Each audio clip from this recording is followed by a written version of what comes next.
Welcome. I hope you're enjoying the rain. I am. Here.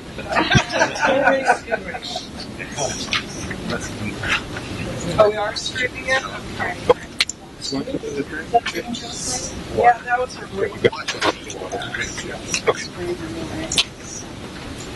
Anyway, I have a robust agenda today, and welcome, and I feel like this is really whatever we can do together here. So, with that, let's go to Susan. I think you're up on the... Do you want to do introductions? Should everybody know everybody, or would that be good? Sure, let's do that. Everybody just give a shout out what hat you're wearing sitting at this table and everything. So. Mitch Weiss, I work for the California Transportation Commission. Phil Stolarski, I'm sitting in for Jeremy Ketchum, who's the acting Division Chief of Environmental. I am currently acting as Division Chief of Design, but I was the Division Chief of Environmental. Do you know Jim Davis? Yes. No, I'm not that caliber. I'm not going to do 19 jobs in 20 years. This sounds like a hillbilly Thanksgiving. Well, Jeremy had to leave because his wife's having their first child. So she went to labor yesterday. Well, that's an excuse. So I'm Jim Wiley. I'm also sitting in for Jeremy Ketchum. It takes two people to do Jeremy's job. Wow. Normally, I'm the acting division chief or assistant division chief for project management. I'm Rachel Falsetti. I'm the acting division chief for the Division of Engineering Services, which is technically Mike Keeper's job, and my normal job is the division chief for construction. Oh my God. She's a new kid on the block. We're doing cross training. You remember her? She's a new kid on the block. Tim Solomon. I am presenting with Mike today. I'm a project delivery coordinator. I won't discuss my acting assignment. Keep it simple. Mike Keever, acting division chief for Jim, and yes, when I go back, it'll be where Rachel was now. I'm Stephen Ketchum, the CFO for Caltrans, and I'm sitting in for Bullright today. She's not able to travel this. Should film at least Stephen Keck's bodyguard. Gosh, I'm the only real person at the table. No acting about me. Or bad acting, as the case may be. Lucy Dunn, CTC, North Bay Business. Carl working at CTC. Yvonne Berg, CTC. Paul Van Kammerberg, CTC. Chris Kehoe, CTC from San Diego, or District 11, as you guys should say. Bob Brada, CTC, acting, I don't. Not pulling it off very well. Fran Ann Mencho, CTC. And Susie Bradson, Executive Director for CTC. And I would, under Commission Rules and Responsibilities and Program Delivery, Mitch Weiss will provide an overview of our role, the Commission's role. But I just would want to set the stage for what we're doing here today. This is our second project delivery workshop in a series of, I think what we will do is work together over the next year and bring forward additional project delivery workshops to really have a forum where we can talk with Caltrans. Commissioners can hear from Caltrans on how you are delivering the projects in the state and how you're managing those projects and what are your internal control procedures that you have in place to minimize and reduce risk to prevent issues. So with that, I'll turn it to Mitch Weiss. Thank you, Director Branson. As we all know, the Commission is responsible for programming and allocating funds for the construction of highway, passenger rail, transit, and active transportation improvements across California. The programs under the Commission's purview include active transportation, aeronautics, local partnerships, solutions for congested corridors, trade corridor enhancement program, the STIP, and of course the SHOP. To guide these investments, the Commission has worked collaboratively with stakeholders to develop regional transportation plan guidelines, California transportation guidelines, and guidelines for the transportation asset management plan.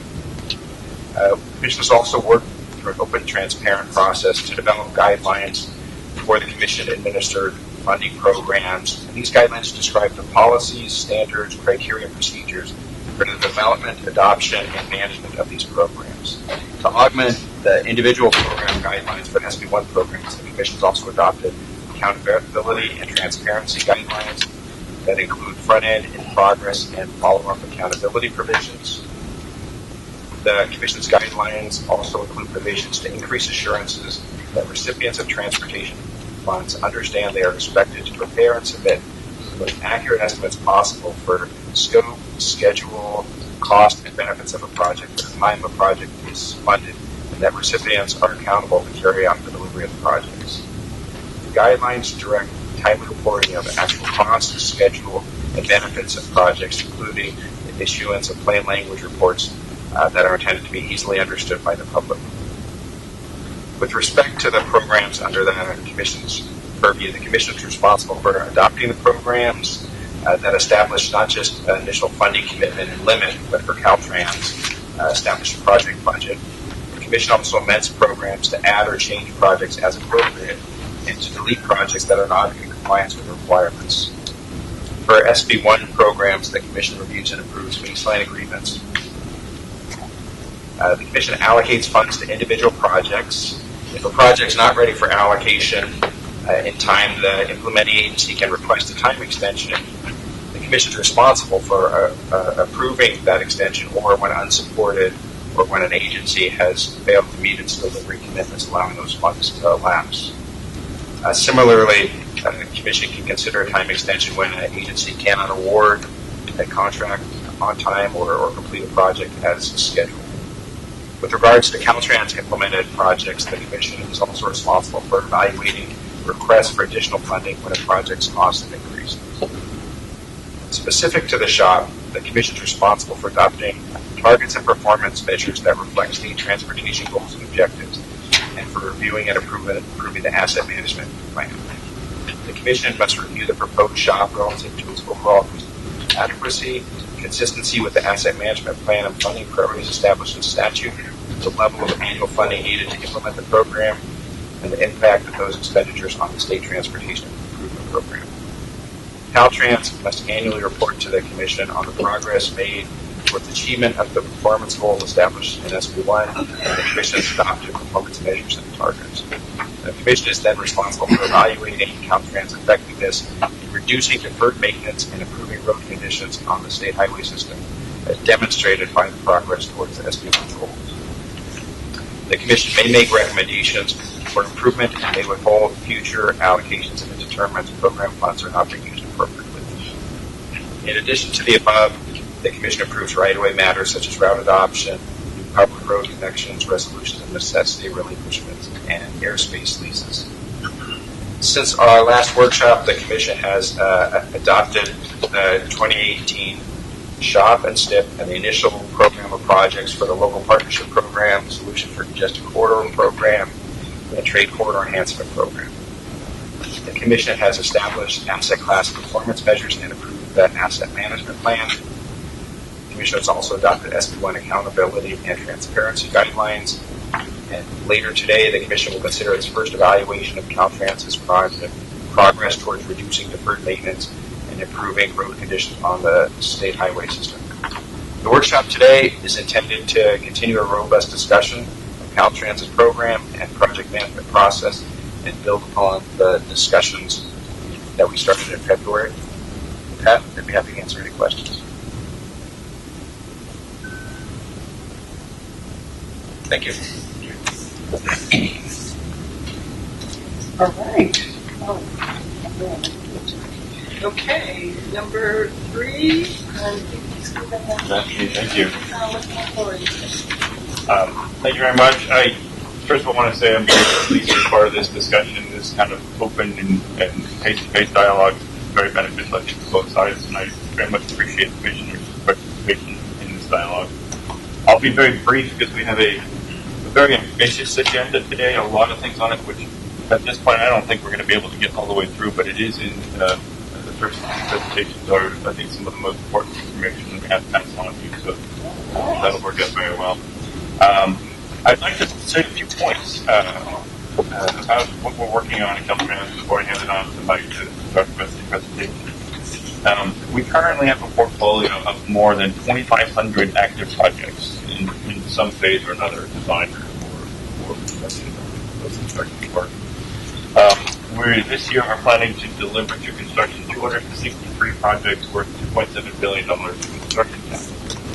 And most notably next fiscal year, we're looking at delivering to construction 350 projects valued at $6.4 billion. So these are delivered to construction. So what we're seeing is those projects that we're moving forward as a result of SB1 are going to start hitting construction next year, and it's going to really boom the number of projects we're bringing into construction, which is fantastic. But because of this, we have an increasingly important role in managing the risk in these projects. And the purpose of this workshop is really talking about how we do that. So with that, I'll end my remarks, little truncated remarks, so that we can get through as much material as we can today. And with your permission, I'll hand it off to Mike. Of course.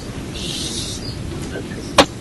So, I think what we've decided to do is we've merged agenda items 4 and 5, on them because risk is so interwoven in what we do that with our project cost development process. So Tim and I are going to kind of tag team on this presentation. And so I want to start with just setting the framework. What we're talking about is our cost development process, our cost estimating by Caltrans for our capital outlay program on state highway system. I showed you this slide in the past. There are many steps, many phases that we go through, right? It's multiple years that it takes to deliver the project Stephen just talked about as we go through the pipeline and then get out into the construction phase. Throughout that process, we do multiple cost estimates, right? We're updating it. In fact, we come to you phase by phase. So part of what we show on there, the white arrows, are the times that we complete a phase, we come to you, we request an allocation to go to the next phase. And Mitch talked about the responsibilities of the commission in ensuring that we're ready to go to that next phase. The initial estimate, this whole pipeline is based on our 10-year plans, the Transportation Asset Management Plan that Mike Johnson has talked to you about before. That first estimate is kind of the ballpark estimate, right? We're at the very beginning, our project initiation, right? We've got multiple years before we're going to get out to complete construction. There are changes that will occur throughout that process, and in each of these phases we update that cost estimate. We know there are changes because at the very beginning there's a lot of risk and uncertainty, and we want to try to initially estimate what we know, and then we have to try to put some sort of a cost on the things that we don't know. So we try to identify our risks, assign some sort of cost to that, but then try to reduce that risk from phase to phase before we get into construction. Sort of combining those two slides, and I talked about this in the fourth quarter delivery report. We want to try to reduce that risk before we get into construction. A good part of that is because 85 cents of the project dollar is spent during the construction phase. So that's where the big risk is to us, if you will, financially. So the steps that we take to try to reduce the risk and uncertainty, focus our project, and try to right-size it as we go. Those are the steps that we go through. We stop 3 times and come to you as we go phase to phase before we go out to construction in order to do the right sizing of that project. So again, the intent is to take those uncertainties that we initially tried to put in cost to them, reduce them, and then have a better estimate of what the actual project scope will be. So, looking at the cost estimate, kind of tied to it, I looked at a number of different sources on what a cost estimate is, and I found a number of definitions, but they're all kind of saying the same thing. It's an attempt early on to forecast or predict what your project cost is going to be. I'm building a house right now. I'm going through that. It's a lot of the same steps that we go through. You have the conceptual cost, you do some square foot costs, you start to put your project together, and ultimately you go out and you get your bids. And all along you're working to get your budget, to work with your vendor. Do you have the money? Can you do this? It's very, very similar, the parallels that go on in what we do at Caltrans. Managing risk is an inherent part of this. We can't wait to start until we know everything. In fact, we can't know a lot of it until we get started. And so again, we're trying to predict early on where the project is going to go. At each of these steps, we do document and quantify our risks. We consider the likelihood or probability of those risks occurring. And we look for strategies. So we meet and we talk about those risks. What can we do to retire those risks, to avoid those risks, to mitigate those risks? And which risks are we going to actually assign a dollar value to? We can't afford to program dollars to cover every risk. So we have to rely on our experience, on our ability to manage that risk, to try to anticipate how much money we should reserve in the project programming for those risks. So this is a slide, and I'll talk about it a little bit more, but we have had a team that worked together for 18 months on our cost estimating practice, and this is one of the documents or graphics that they put together to try to wrap their head around what we're trying to do. If you look at the bottom, the base estimate, that's based on what we know. So we assign a cost to what we know. As we go from phase to phase, as we reduce our uncertainty, the yellow part, we refine the scope. As that becomes known, we adjust our base estimate of what we know. That, right now, it's shown as a layer, but that could be an additional or be a fraction. But there's more that's known. The known risks, again, we decide which ones we're going to assign a cost to those and how much, and more we're moving into a probabilistic risk. So we don't assign dollars, again, to every risk that we have. We have to make some sort of an assessment. And then, I'll talk about this a little bit later too, we escalate those forward. And that's what we ask for the programmed amount from you as we go from phase to phase. So that makes up our programmed amount. Let me ask a question. What do you want us to interrupt, or do you want to get to the end? I don't care. Just I'll let you know if I think I have something that's. When you said you need to go over the risks. The risk. Yes. Is there a point in there where you say, maybe we're on the wrong track, and here's an alternative way to do this project? Does that come out in these meetings? Yes. And the intent is the process itself lends itself to that. And so at the very beginning, when we're doing, we may have multiple alternatives. I didn't talk about that at length, but in the very, very beginning, we may look at those alternatives and say, we don't know exactly which way is the best path yet. We're going to explore several options. And we have, in fact, we may program and think we have our best option going forward, and I'm sure we could find examples of this. We may come back to you and say, we had to change part of this. Or we may actually come back and say, we're going to unpar a project. It no longer makes sense to go forward. Yeah. And so that process that's the discussion. Yes, that is part of going through that, not just the risk, but we have the project. And Tim's going to get into this a little bit, our decision-making layers, and you're part of that layer. And we'll talk about this a little bit more.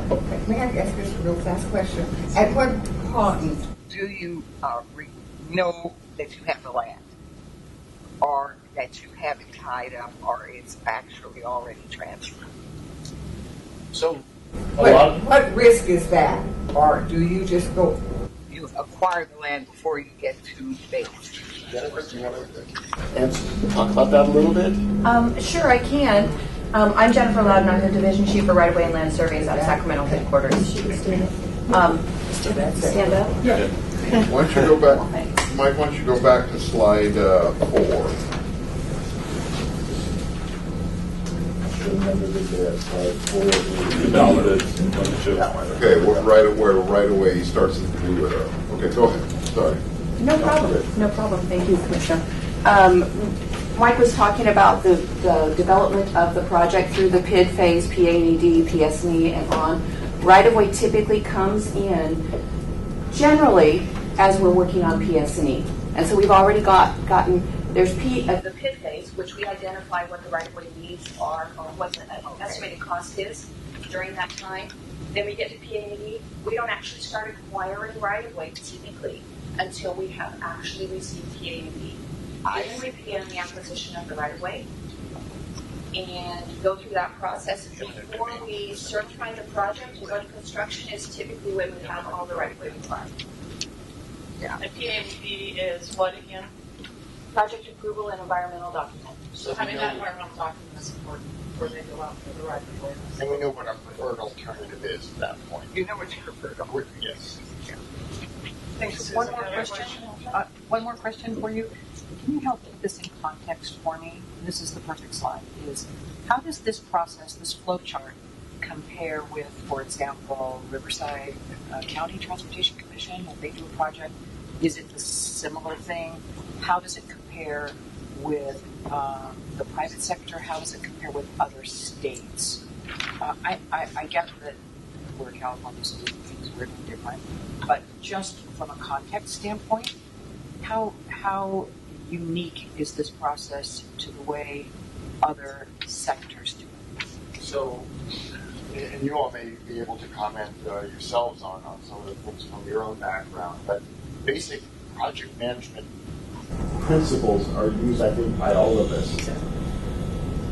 From a high level, it's a very, very similar process. As I was mentioning, even my own experience in building a house, it goes through a very, very similar to high-level process of going through and budgeting and looking at even right-of-way issues that require an easement and all of that. You go through and you try to get this down to where you're ready to pull the trigger, you have your financing lined up. But we're also members of the 50 states, AASHTO. We are in communication with the other departments of transportation. We work with the other local agencies. The commission and how we interact with you, I mean, when you get into the details, that's perhaps unique state by state, agency by agency, who actually approves. There is some sort of an approval process that each state or each agency has. California is unique in the way that we're organized, but I think you could say that about every state. But at the high level, going through some sort of an initial, I have a problem I want to solve. What are my alternatives to solve it? About how much might that cost before I go out to bid? And there's multiple ways, again, to bid. Mostly I'm talking about design, bid, build type of things, but it's still a very, very similar process that you go through at some point to decide whether or not what your project should be, what the scope is, what the cost will be, and then have a contract to complete the construction. So if you were unconstrained by everything, is there something in that process that would allow you to have more flexibility, to be more efficient and effective with limited dollars? Is there something there that if you had a wish list? So we're certainly always looking at ways to be more efficient in what we do, and we could probably have a whole workshop on what those things might be. But we, I think, are an adaptable organization. So given this state is unique in what it's trying to achieve. We have multiple goals. Part of working for government, you have multiple goals, right? And so how do you achieve all of those goals? And we'll talk about a little bit how we work with all of the different resource agencies and things in order to try to meet our mission and achieve our goals. And for us, continue to improve our highways. That's a Bravo government answer, but I asked a different question. Okay. Unconstrained. Is this the process you would pick to design your house with? Build your house? Can I step in and maybe up a little bit? I think what Mike is saying is that this the process of the design, the planning, the design, the engineering, and the construction is universal almost. Correct. Between all agencies. What we need to think about as representatives of government is a balance between carte blanche and accountability. Right? And so the commission's role is focusing on accountability, and I think Mitch did a good job of that. There are appropriate places for the commission to be that gauge for us. So, I mean, it would be easy for us to say, well, yeah, just give us all the money and we'll take care of the rest. But that, and from a government standpoint, our service to the public is not necessarily the best way to go. Stephen, I'm asking a different question though. I'm asking, I get that over high arching level of the process, I get that that's consistent in public and private sector, big government to small government. What I'm asking though is, and maybe the question is no, I wouldn't change anything, which is just fine. Is this the process you would pick to do a project in the most efficient and effective manner? Got it. But there's two rules. Yeah. If you go back to the old days in the Right. 1940s and 50s, right. you didn't have any environmental concerns. There were no resource agencies, etc. You designed a product the same way you've been designing a product, and you built it. But we live in a different world now. We have resource agencies, we have environmental concerns, etc. So that's been piled on top of everything they're doing. And domain protections, things like that. Yeah, no, and I get all that, but maybe there's, in a day and age where we're trying to... Well, Lucy, I don't think you're going to wipe all those new rules out. We have greenhouse gas, we have environmental concerns on endangered species, wetlands, and things like that. We never dealt with those in the 50s and the 60s. We built a lot of roads real fast and real cheap.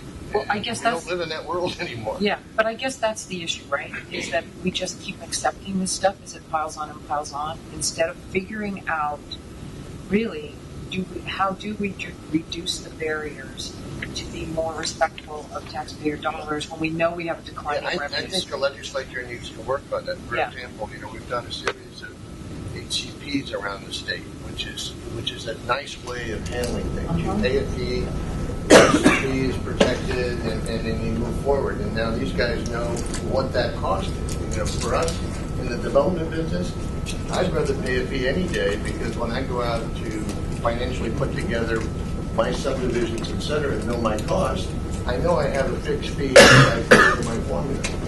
But what's happened today, it's almost like putting a gun to your head. You've got to go out and get mitigation plans, and you don't know what that's going to cost you. You're out there dealing, and so your economics are fuzzy because you don't know all the things that you're going to have to do. So HCPs, if you had a statewide HCP with a fee, all of us would develop, the public sector and the private sector. But we don't have that. So I don't want to belabor it because I know we have a lot on the agenda, so I'm just going to say that one of the cool things about, I think, the commission is that we have the ability to suggest things to the legislature. And so what I'm asking Caltrans, if there are tweaks in the process that make sense, that would help reduce costs, allow you more flexibility, understanding the issues that we have to face, that this is the time to suggest things to us so that we can present those ideas to the legislature, and I'll ask them to start reducing barriers. So that was my only point, is think about those things, not just checking boxes, okay, I got a new thing to do, but really, is this the smartest way to do this project? We will be talking a little bit in some of the other agenda items on our interactions with resource agencies and what we're doing to do, to find ways that we can do that, and Commissioner Gometti did a lot better job, much more eloquently, trying to say what I was trying to say, which is we have to meet multiple goals, and we look to try to find a way how that we can work within the framework that we've been given to deliver on our primary mission, considering the other missions that are also out there. Just to be clear, we may not get to all the agenda items. Okay, the reason I asked the question is that I think about two particular projects, the 5, and the bridge. What was the name of that bridge that we had to pay 3 times for? Sure. Yeah. So, looking at this, 3 times. 3 times, okay. But I'm trying to figure out how do we correct this? And the reason I think we're sitting here is because we were a little concerned about that. And wondered how today, where that wasn't any additional environmental or any additional regulations, it was basic stuff. So when we leave here today, I think I should understand how that would not happen. Let me explain the 5, because I don't know if you know you were on the commission at that time. I was on the 5 working on it, yes. We were on the gun from a timing standpoint. That thing, we were going to lose the money. It was 1B money, we were going to lose it. I understood that. And I think they were all under the gun to get the right of way done. Before we lost the money. Normally, I don't think you buy right of way that way. You're out, in getting it done ahead of time. Oh, yeah, I understand that. But there was a timing on that. Well, it was, my recollection was more than that. It was a matter of that, let's not go, I won't go into the details of it, but it was a matter of no one even knew what was not even determined, really, and it had to be changed. That was the issue. You took the arrows for him. I said I was his bodyguard.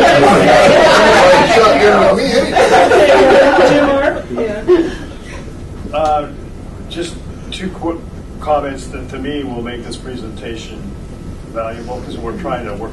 So your purpose, I think, is to walk us through and give us a better understanding of how the project delivery process works, which I think is important. It's a game plan, and if it all worked that way that you have on your slides, then we wouldn't have this problem, because it doesn't work that way oftentimes. So at various times in this presentation, I think we're going to probably want to stop and say, okay, so that's how it's supposed to go on your perfect day. Yes. But when you're playing football, your game plan oftentimes gets changed right in the middle of the game, and you don't win the game if you don't know how to adapt. So I want to be able to have that discussion like we have just now. Secondly, I think we've just identified with the comments that Commissioners Gometti and Dunn have pointed out that some of the risks and project costs that we're dealing with nowadays are becoming extremely complicated. They've been that way for a while. And we got a new administration coming on board. It seems to me this would be a good time for the Commission to identify some of the most critical. There isn't anything we do on a project that doesn't have a cost attached to it. But those who pursue some of the regulatory items that we have to deal with, the economic cost of that is the least thing on their minds. It's not even a priority for them. They have different priorities, and they're pushing way up here on this. And if we were to go, we had this problem with the Water Resources Control Board, and we continue to have it. They think that Caltrans ought to pay for every drop of water in the whole state that comes under a bridge.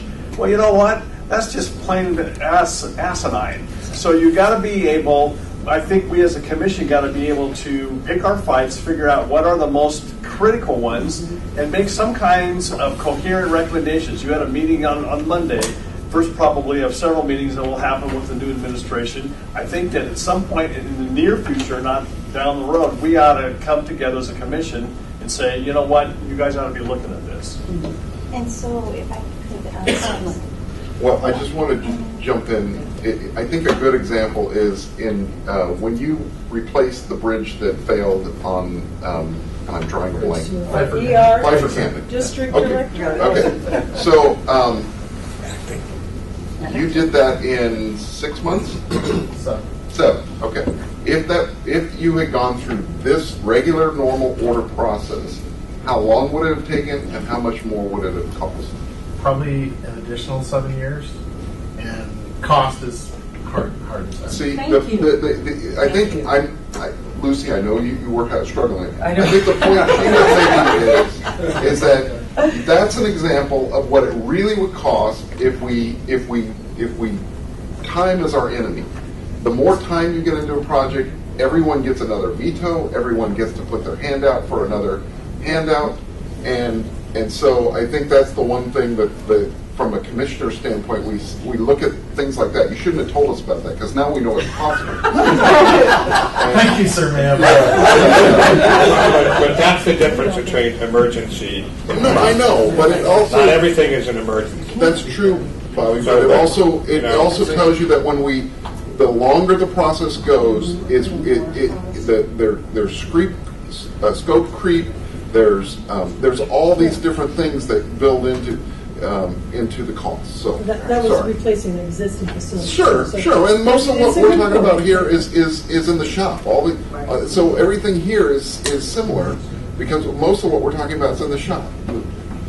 That's where most of our dollars are going to be spent in the next 10 years. So we would certainly agree with you that time is something that we want to try to be as efficient as we can. Time is, I think, the issue, and we'll actually get into that a little bit with some of these things. I do, Commissioner, I do think we're going to try to address some of your questions. There will be good points in here coming up on to have that discussion that you want. But I think we are anticipating a little bit of where I think you want to go.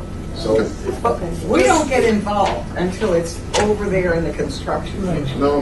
In the problems. Oh, the problems. Yeah, we don't get the calls that, and I'm not going to talk about the 405 because that's not your responsibility.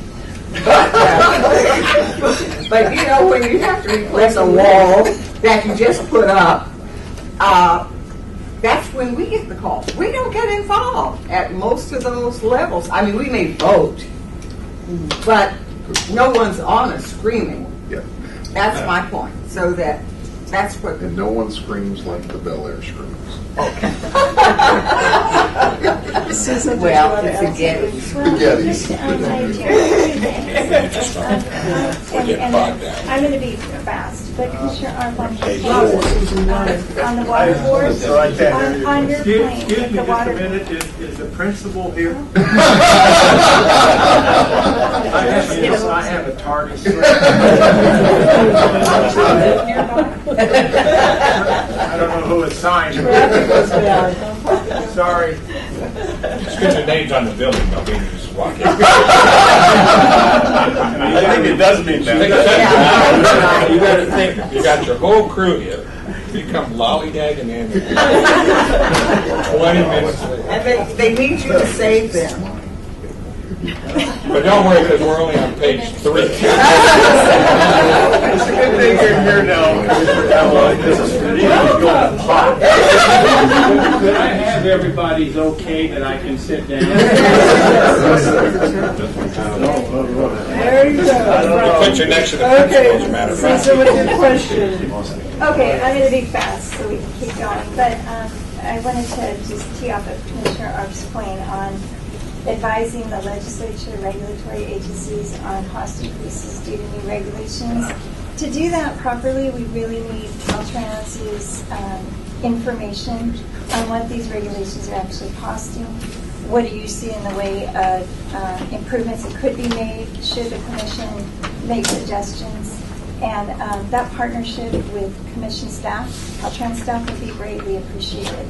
It is a key concern that we have had the commission has had for a number of years. And I guess maybe moving us along on the agenda, the last slide that you were on, I did have a question on, and it does pertain to this. How do you translate when you're estimating your costs on the actual contingency factor that you're building in, and there is a commission delegation to Caltrans for cost increases within a delegated amount to the director to make a decision on whether or not you can go above that estimate. So I guess, a two-part question. One is your contingency factor when you assess the risk of the project in the beginning. How does that liken itself to private sector? And then how are you using the delegation? And you might get into the delegated part later, but on the project contingency and your estimate that you bring to the commission, the program, where does that get factored in? So there are multiple steps that go into our process. It's not as though one person is making these decisions. Okay. So we have the team working together to try to prepare their best estimate of the estimate, if you will. Yeah. But then that has to get approved internally, and Tim is going to get into this a little you'll bit. get there later. The multiple Okay. steps that we go through internally before, there's only a small subset of projects, and Commissioner Berg, I think that might be one of the points you're making. What you see are the most challenging of the most challenging. Right. We are able to work through most of the issues successfully. If you look at the portfolio of projects that we deliver and the number of them that come to you, and we have some slides to demonstrate that as well. The challenge, I think, part of what creates your perception, you only see the biggest challenges, problems that we have, because those are the ones we're required to come to you because they're so significant. Most of what we do, we're able to manage through this risk process, through the multiple steps. And the district directors here, they have, between their executive staff and themselves, they're managing these projects, every one of them. They have a project manager on every one of them, focused on those to try to address risks. Jim's going to give his SB1 report. You're going to see some of the data day to day. There are things flaring up all of the time. That is what we do. It is what we have our team doing, is working to address all those things, all those changes that are constantly coming, not just internally, but externally as well, to solve those problems and keep them on track. We do have some delegated authority, and we go through an approval process to say, are we going to go ahead? Is this risk warranted? Do we need to make any adjustments? And we'll adjust the scope if we need to. Whatever it is to try to stay within the project budget and purpose and need. And I think we have a slide on it later, but it's worth noting that the T12 authority, which is the authority you referred to, in general, in fact, certainly over the last 5 or 6 years, it's always negative. In other words, we generally save more money on projects than we request an increase on projects in the T12 authority. Yeah, and I think my question was maybe more related to the actual contingency factor that you already have built in. Is that a standard 5%? Is it a 10%? You know, how do you figure that out? And maybe you're going to get to that a little bit later. In the beginning, when you bring a project budget forward to the commission, there is already a contingency factor built in, right? So it gets a little bit into that stack. Yeah, so that's the slide. There is a contingency with the risks so that we have, because we know that we don't know everything. And so we try to put some sort of a dollar amount on there. You may be familiar with our previous practice where we might assign a percent. That's what What we're migrating toward now is to specifically try to quantify the risks that we list. So right now we're in the midst of this transition. The training's going on right now, and we're providing the tools to the teams to make it more specific to the risks themselves. Just a quick housekeeping. Is this presentation online anywhere, or is it only on this piece of paper? It's not available online yet, but we will certainly make it available. Okay, so given the time, I'm going to try to hit the most important slides. We have lots and lots of data that we get from our contractors. Right? This is the information from the contractors themselves that we use to develop our cost estimates. So what we're getting from them with that information is this is what a qualified contractor is saying. This is what I will charge you in the open competitive marketplace to do this job. It's a little bit different. We often say this is what it costs. It'll become our cost, but it's not the contractor's cost. It goes beyond that, right? This is the competitive marketplace, low bid, what is going to be charged in that marketplace. And the reason I'm saying it this way is I'm going to talk a little bit about the current bidding environment. We also have Rachel will be talking about this a little bit more as well.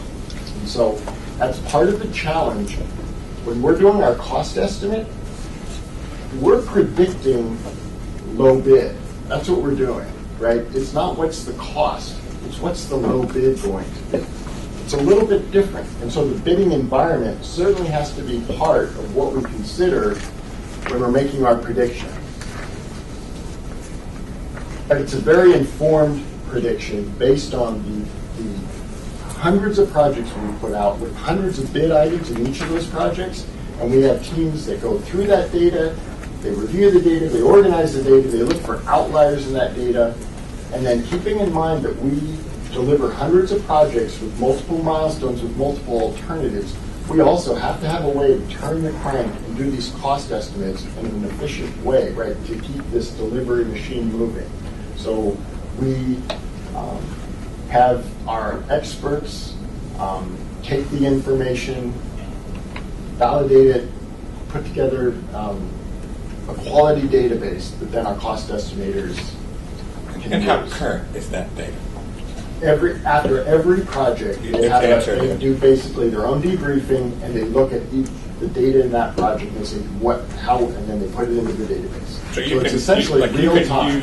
You can use time over, so but costs change every time. Absolutely. This is going to take us this long, but it used to cost this much. Now it's going to cost this much. So you do separate that. Okay. All of that data is out there, and what the cost estimator tries to do is find the pertinent data that would be applicable to their particular project.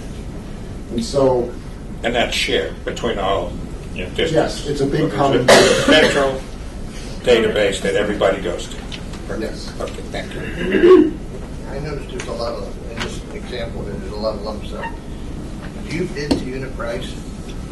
So the lump sum are a particular challenge. So we have a side study, if you will, that breaks down that lump sum that so when the you estimators do. I guess my question is, when you contract, are you contracting to unit prices? In other words, if you're doing storm drain pipe, it's X amount of dollars per. So if you get hit for an extra, at least you know you can control what the unit price is. By and large, it's by individual bid items. It's linear feet of whatever cubic yards of you lock concrete. the contractor into unit pricing. Yes. That is what I'm saying. Yes. Yes. And it's worth noting, just briefly, the example page they showed was page 20 of a bid package, which is, so many pages to say. Right. Yeah, it's big, and most of it is in unit price. We're moving more and more to a probabilistic cost estimate.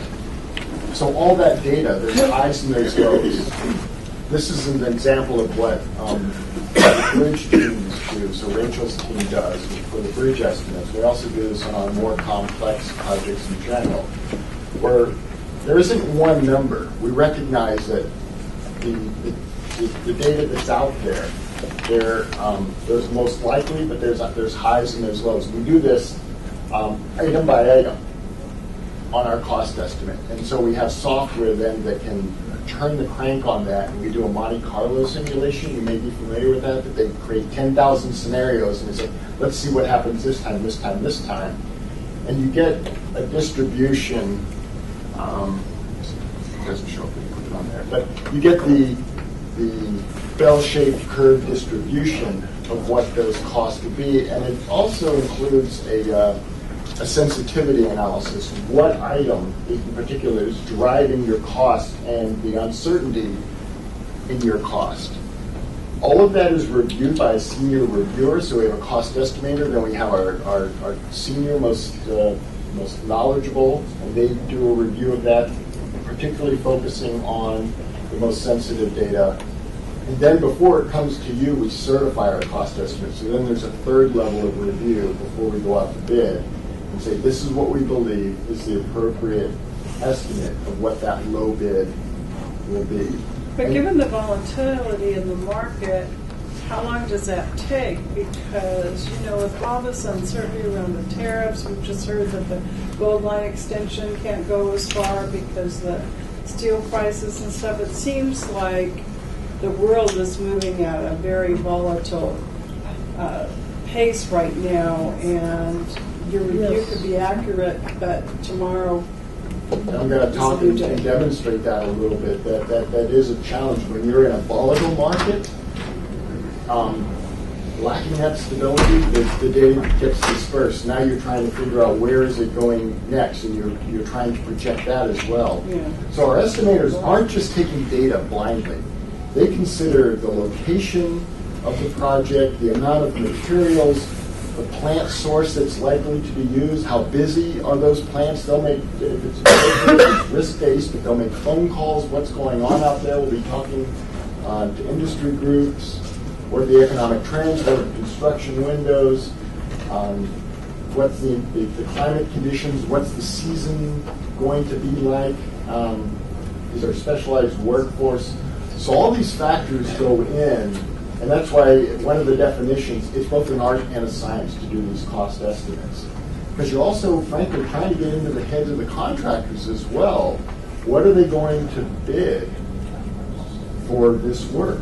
Because again, it's not what the cost is going to be, it's what's the low bid going to be that we're trying to predict here. But when you have projects clear outside where you're going to have a tough time getting subs there, I mean, is that all taken into consideration as to where the location of the project is? We try to, Joe, but it's a challenge. So with the volatility that Commissioner Inman is talking about, we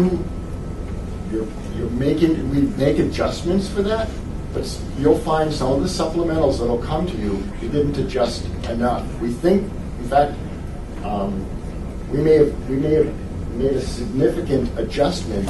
It still wasn't enough. Part of the challenge is we don't know how many bidders we're going to get up front, right? And we do know, and I have a slide, and maybe I want to get into that, but that this is further down. The number of bidders, but in particular right now what's happening is the number of subs. So the bidders themselves don't know, they may be using the same sub with multiple bids, and that affects the competitiveness of the bids.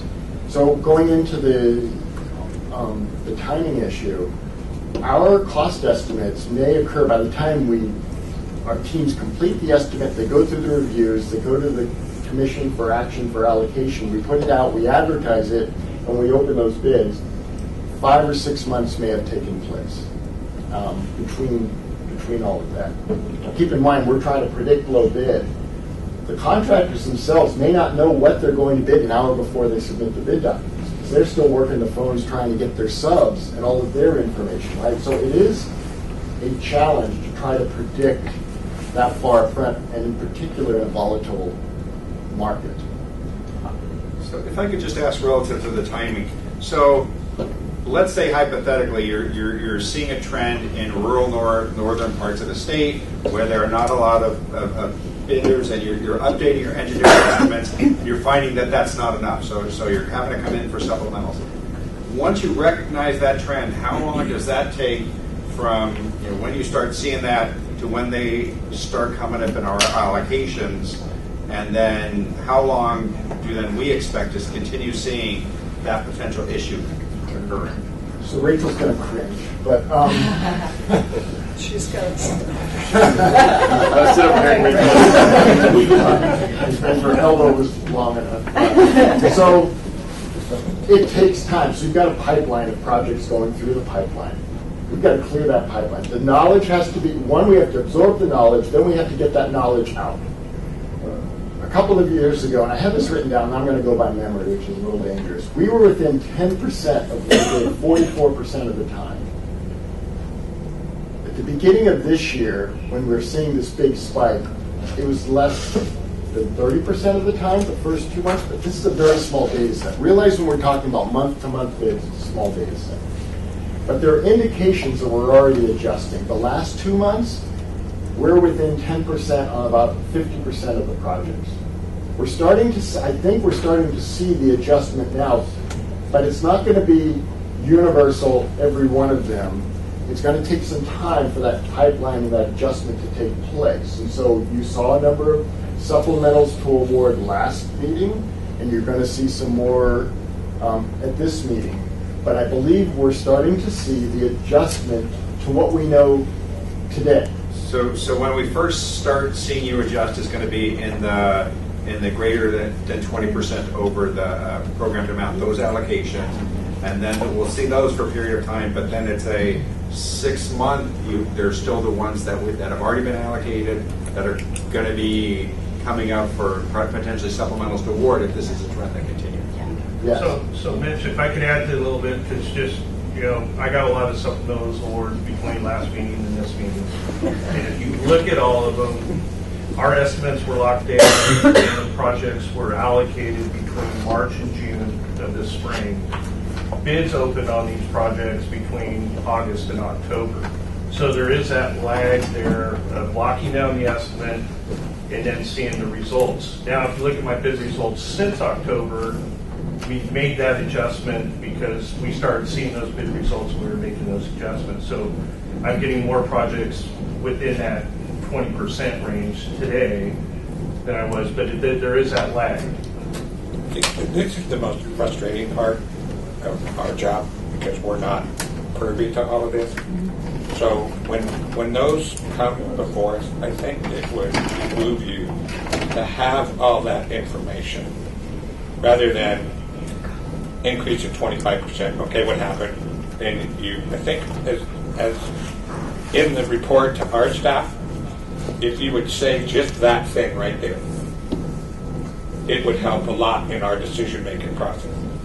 Because, when we don't have all the information, then we start just assuming that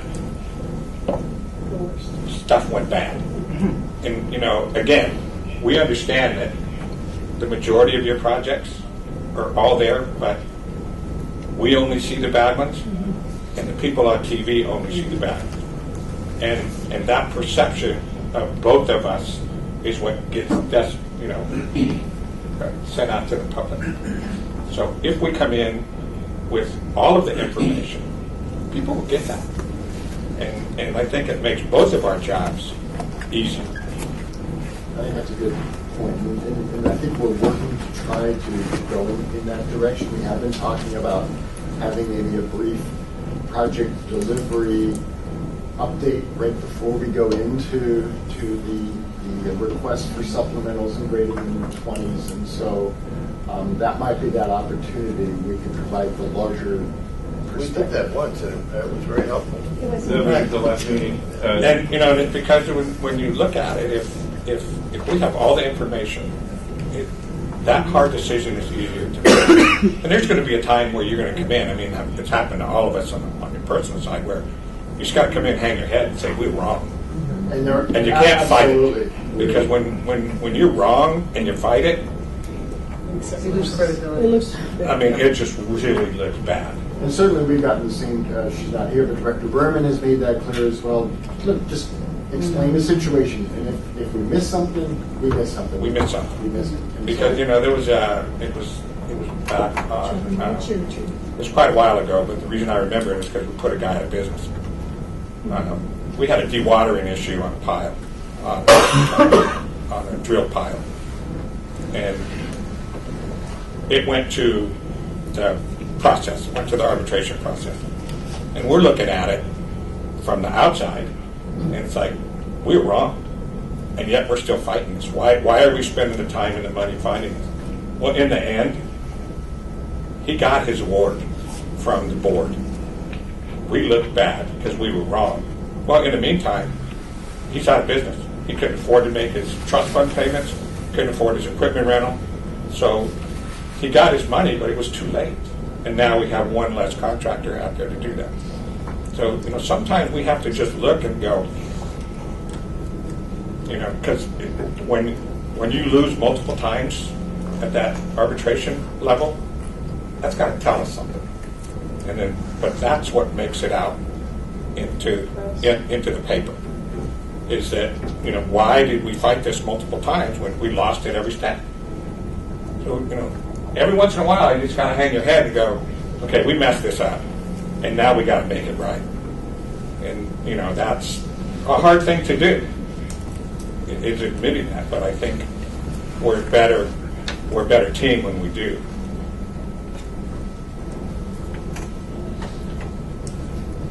We have 43 pages. Yeah. Therapy session. Well, but, this is the thing. Even if we only get to page 10, we're making a lot of progress here. just exchanging this information between the two departments. So I That's think, helpful, Bobby. Thank you, because it seems like And you know what? We don't do anything in our daily life. We'll just do this again next week.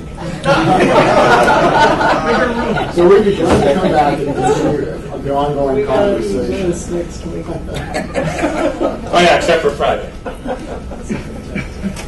But, so I think we may have already hit some of the points and it's well understood. Part of what I wanted to talk about, just very briefly, I've seen this slide, I put together this slide, but just, it's interesting. As I pull the curtain back, when you try to predict where is it going next, because that's where we are right now. We're seeing this spike. How far do we project this spike going ahead for our project for multiple years? But if you were to look at that and say, well, where's it going to go next? You're saying, oh, and we're all very familiar with this. You know, in 2006, it rapidly corrected. But when you see that, and that's all the data that you have in front of you, you say, oh, is it now going to start going up? It's like, no, it was a false rise. Well, how about this one? Is it going to go up or is that a false rise? Yeah, it was a false one. No, it's going up. And so you look at that and say, oh, that's going up pretty steep. How steep do we project going forward?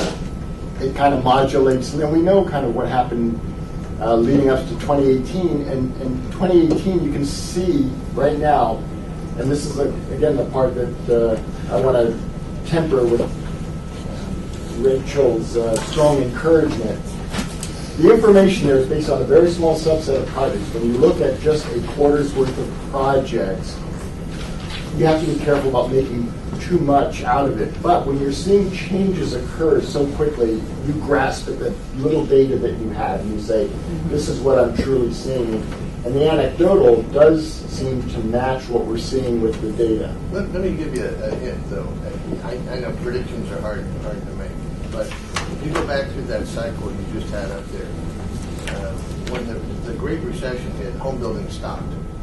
And these contractors were desperate for work. So the money that Prop 1B gave you a very, very good bidding environment. So the costs were way down. As the recession ended and home building came back, but the state ran out of money, so to speak, it kind of flattened out. Now the state's got money, it's going to go up, but it's going to flatten out because home building is going to flatten out. So you can almost, because that's your competition, building subdivisions, et cetera, or industrial parks. Yeah, commercial stopped when housing stopped, too. So we didn't think of it, but you need to look at that in terms of your predictions. And I know they're hard to make, but if you can see the home building and commercial development flattening out, then I think your costs are And we're trying to look ahead of that. And I'm kind of getting ahead of my presentation, but we're also taking your advice with regard to the economist, working to get somebody on contract with us to try to improve our ability to forecast that. Just give me a call. You don't need to hire me. Let me get to bodyguard. He also was an economist, the bodyguard. Just kind of a couple of questions. When you see this, and there's some things that are within Caltrans's not control, but a tool. At what point does that come in? And it's going to come up later. I'm going to bring it up. As I drove up the freeway, I've seen two pretty major employers of mine doing a joint venture. So immediately I picked up the phone and said, why are you two kissing? That to me said something. Well, the job was too big and we had to combine our bonding capacity. So when you look at this and you see that line going up, did you make a conscious decision to maybe break the project down so that you get more competition? Because 150, 200 million job, you're limited in who you're going to get right now. So your bid packet just went to 3 people instead of 5 people, or maybe even 2 people. We did prepare some slides on this because we did know you mentioned this last time and right. You knew you were interested in this. It's online, but you can. Yeah, do we? I'm afraid with time we may never get there. Why But don't we just go there? So for our overall projects, we have about 700 projects awarded. 89% of them are less than 10 million. And 78% are less than 5 million and 38% are less than 1 million. So the majority of the contracts that we do are less than 10 million. And that will continue to be the case. And I think our requirement for bonding for joint ventures, or that, from what we're hearing in most of the bonding companies, if you go over 250 million, I don't have the number of projects we have over 250 million, but it's very few. Well, you have to look at your industry. And right now, we're going through this generation change. And so Dad had bonding capacity. The two knucklehead kids don't really have the bonding capacity. So he's only staying in the office until they can build up enough bonding capacity. And then if you get in a position where the two knuckleheads don't get along, then the old man retires and the company goes out of business. And so, that's a real situation we're facing today on one of our major employers. So, and that's why just, everything is kind of involved, if you will. So for the bonding capacity question too, we did also bring that up at our joint meeting with AGC, UConn, SCCA, all of those associations. And we specifically said, hey, we're about to double our workload. Do you think that bonding capacity is going to be an issue? And every single one of them said no. None of them have. They said bonding capacity will not be an issue. We will be able to get the bonding that we need. So we directly asked that. That was our meeting yesterday, but we did directly ask that question. Where's the impact of all the emergencies? I mean, we have contractors that are, there's no fire season anymore. It's ongoing. And so a lot of contractors, and you can't get enough because where Commissioner Tavaloni was going in terms of how in the world we'll ever rebuild paradise. And, we've got fire after fire after fire where the contractors need to go, and then you get your ER director over there who gets a project on a regular basis. So do the emergency workload, in your supply and demand and your pricing, how is that considered? You can get anything if you'll pay for it. Okay. That's a conversation I had with my wife. I was going back to Steve's carte blanche, and I wasn't thinking that was a client cost. I was thinking that one. So the emergency projects certainly rise to our priority. Yeah. And we have relationships with our contractors. And if you look at the portfolio of work, we have, what did I say last time at our fourth quarter delivery meeting? 900 projects in construction worth $9 billion. So even with the ongoing likelihood of emergencies every winter, storm damage and things, we anticipate some level of that in our workload. So we know we're going to have, we're not my surprised. point is it's 2 times the sum level, it seems, is the new norm. Because there seems like there's one crisis after the other. The other thing on emergencies that I think you have to consider, when Commissioner Gilletti talked about how home building is kind of our competition.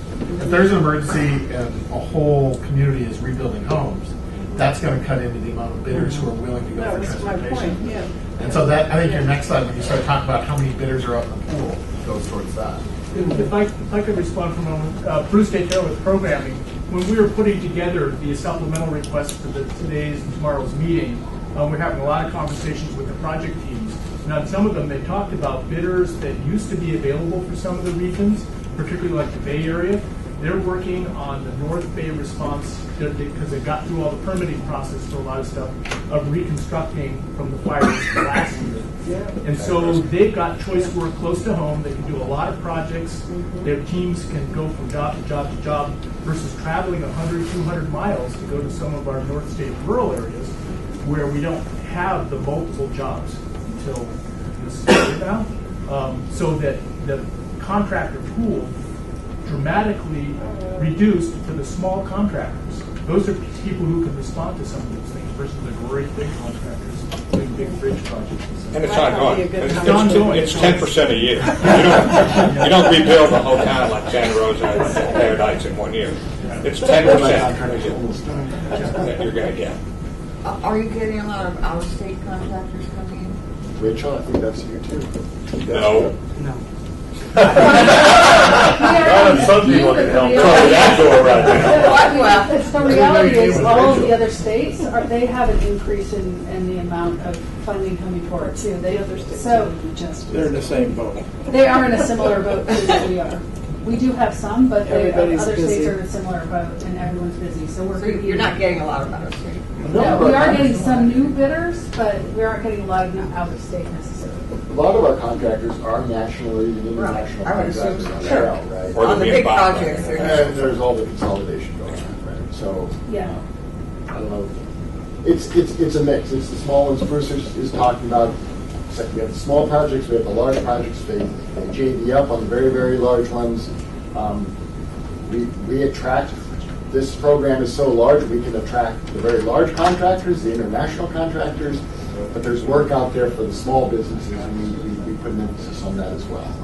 And what's, I think, puts us in a good spot is now we have at least a 10-year constant flow of projects. So, people will come back to us and say, I'm at a point now in my career where I can rely on Caltrans for 60-70% of my work because I can see it coming forward rather than jumping back and forth. Because you're going to do everything you can to keep your people working. But you're always going to have out-of-state contractors that will joint venture with locals, so you could have 2 out-of-state and 1 or 2 in the state that or joint even venture international. together. You have that all the time. And that's happening now, right? You're getting some joint bids. Probably on the larger largest contract. Yeah, On the big ones. Yeah. So I think we see a lot of Californians on the Amtrak projects. So I think I made my point about the volatility. To talk about the number of bidders, right? I did. Actually, can you go back and just take 30 seconds on that? Right. There is a very clear correlation between the number of bidders and how those costs come in compared to your estimates. That graph on the right, I've never seen such a perfect correlation before. So I just wanted to point that out before you move off of it because it's a cool chart. Well, sure. It's common knowledge, but it's a cool chart. So you pay a premium, but what the subtext under that is the contractors themselves, the subs. That's where the shortage. And so we've talked about the tariffs and things. I think from our conversations with the contractors, this is a labor issue. So a little bit of what Bruce was talking about. If you have a project out in a rural area, if you want specialty contractors, if you want multiple crews working on a lot of little bits of work all over the place, you're going to pay a premium for that. We're adjusting. So it's not all of our projects need to be adjusted the same. Dave was hit probably harder than anybody, particularly because of the nature of his projects. He's the canary in the coal mine, if you will, that he's getting hit first because this is a labor issue. And we've absorbed, and then the housing things that are going up in his same area are absorbing those smaller contractors for the types of work that we tend to do up in District 2. So it's very much, I think, a labor. So I have a kind of a out-of-the-box question for you. There's certain kinds of work that are fairly consistent in what they do and maybe even narrow in their scope, like certain kinds of paving, paint striping, things like that, and you might know over a period of time that you're going to have a lot of that kind of work coming up in a certain region. I'm just kind of wondering if anyone has thought about putting together a package deal with and putting it out for bid where a contractor would say over a period of time, I'm going to do these, this number of projects or these projects for you. Maybe you have to have some variables to account for changes in materials costs or something, but to try to, have some kind of consolidation or stability of effort over a period of time. It would also help the labor unions to know that there's a certain amount of work coming up of this type that is going to be consistent over a period of time. We know now that we've got some funding coming in for certain kinds of work, and it's not going to, it's probably not going to change anytime soon. So you've got a certain stability that you haven't really, we haven't really had in a long time. We've been working from one bond measure to the next. So this is something that's different for us, and I'm just wondering if there's a way to try to bring your costs down over time and do some kinds of package deals like this? Address that if I can. We do that quite a bit on the maintenance side because that work is generally very specific. Striping is an excellent example where we awarded quite a few contracts this last year or so to do the new, very, very visible striping, which was fantastic. Construction, especially shop projects, are more complicated than that. But one thing that we do, and maybe Mike can expand on this, is a 12-month look ahead, informing industry of what we've got coming so that they can prepare for that. So we have a constant 12-month look ahead of all the projects in the pipeline for contractors to be aware of. Well, look, I would just add, Mike Johnson with Caltrans, we just published in the last commission meeting, we highlighted that the department put out our projects for the next 10 years. First time this has ever been done. So we've had 10-year plans in the past. We never had a project portfolio behind them. We have now publishing every quarter an updated project portfolio. There's about 3,100 projects, which is where Caltrans is going to work and use all this SB1 money up to 2027 at this point. We'll be going to 2029 with the delivery of the 2019 Safe Highway System Management Plan to you in January. So we are out there now with information that should give the contract community some assurances of not only the nature of the work, but where the work is going to be. Do the contractors out there have an ability to come to you and say, we see that list, and we'd like to package the following 5 projects together and present a bid, or is that it's not part of this process? You see what I'm trying? I like what Jim's saying is that you're getting a commitment of contractors to stay with you for a series of projects, as opposed to just publishing the list and then everybody out there. I don't know. So, Carla Sutliff, Chief Engineer with the department. We are actually doing that. One of the real huge successes is our CMGC projects, the method where the contractor comes in. And if you think about it, that is exactly how we do it. We bring them in. We know we have a portfolio of projects. And then the specific individual projects that come off of them, even though it starts as one CMGC, there's several different projects. But I think what we're talking about today is taking that another step further. Yeah. So that's something that we'll go back and look at to see, and it's particularly now that we have unlimited authority with CMGC, that could be the tool to look at doing exactly what we're talking about on a larger scale. So, Franny, we should talk to Mobility 21 about getting that contractor community interested in doing like a workshop just for that, something like that. And the funding surety of SB1 allows us to have the predictability of having that money available to support that kind of effort, whereas we didn't used to have that. Exactly.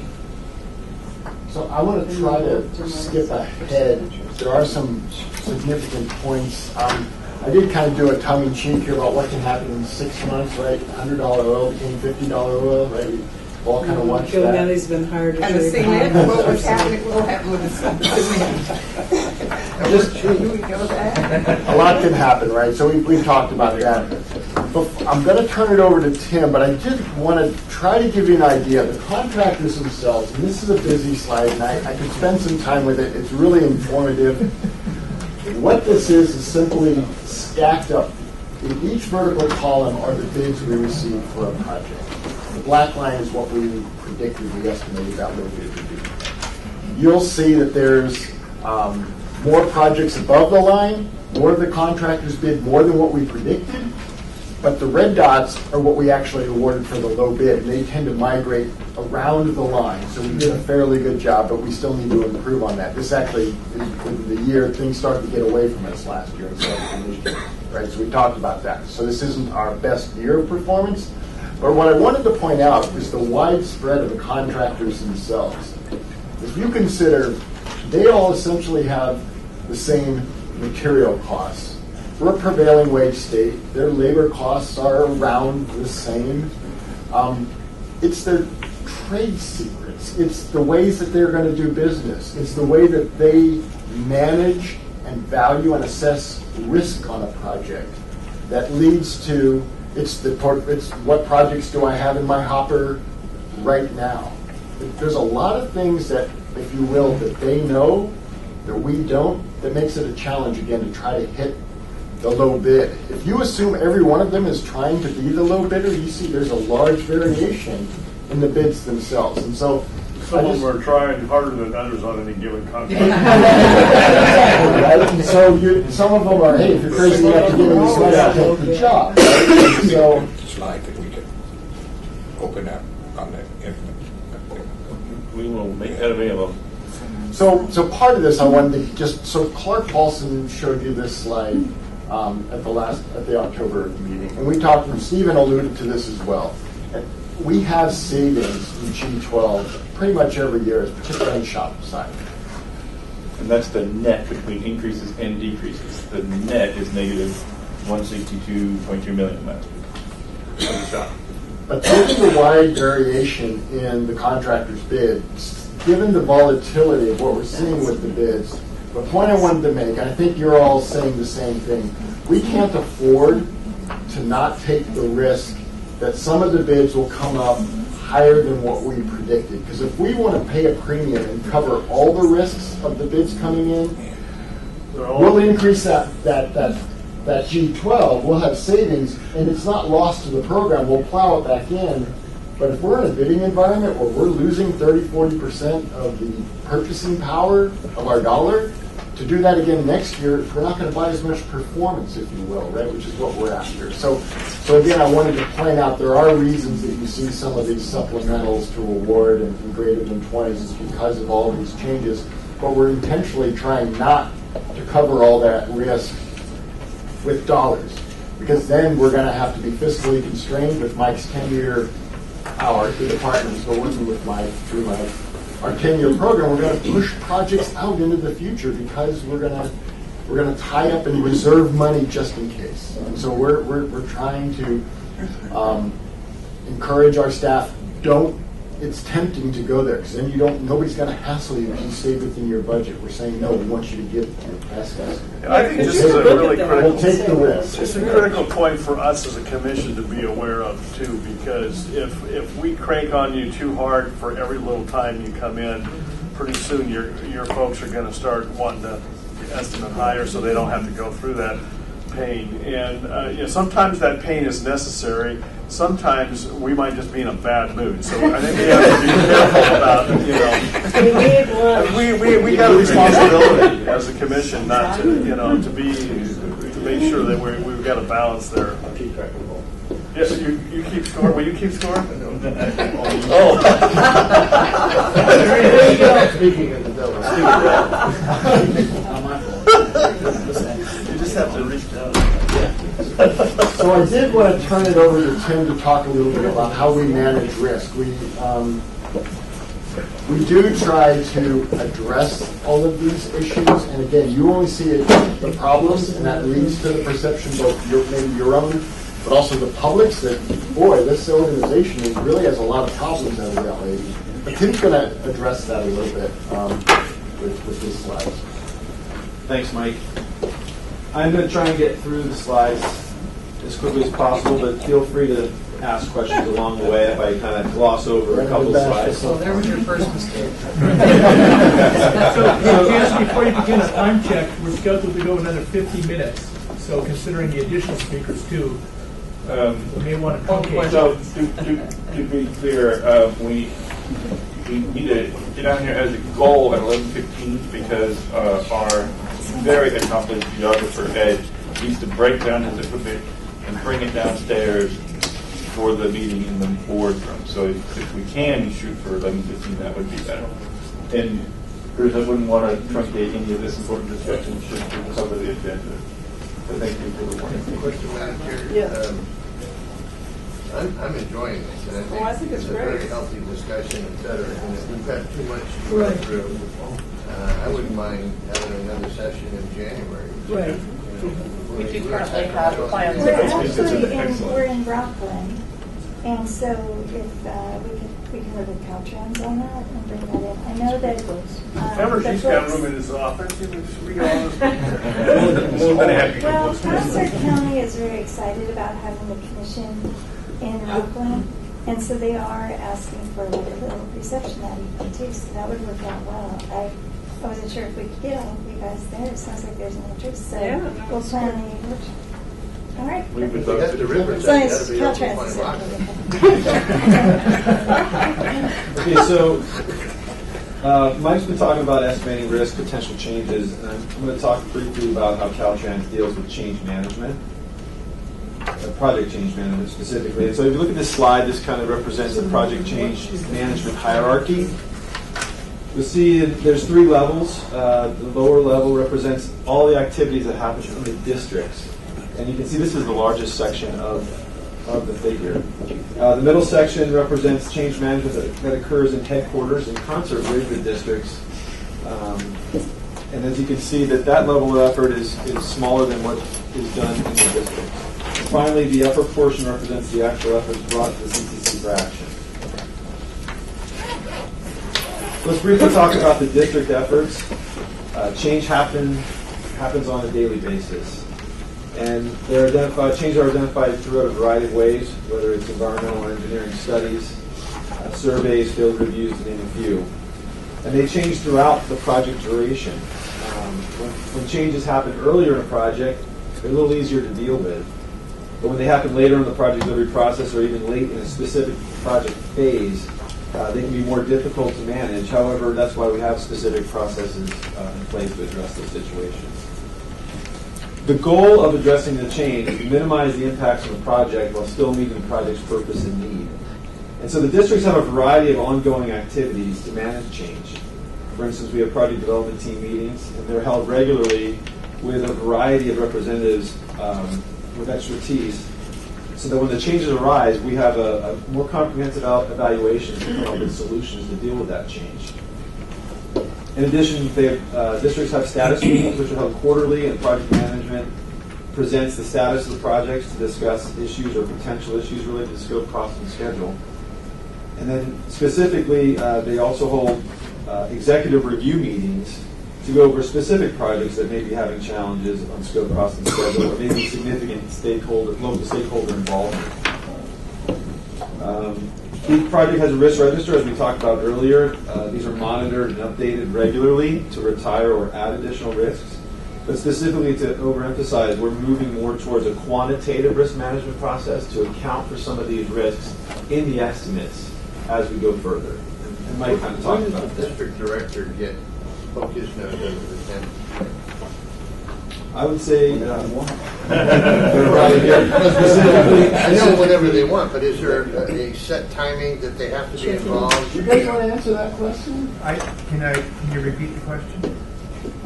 Where does the district, in this little chart here, where does the district director focus other than the present so he knows what's going on? If you've got a team of guys working on it, right? Right, that's what District 5, Tim does.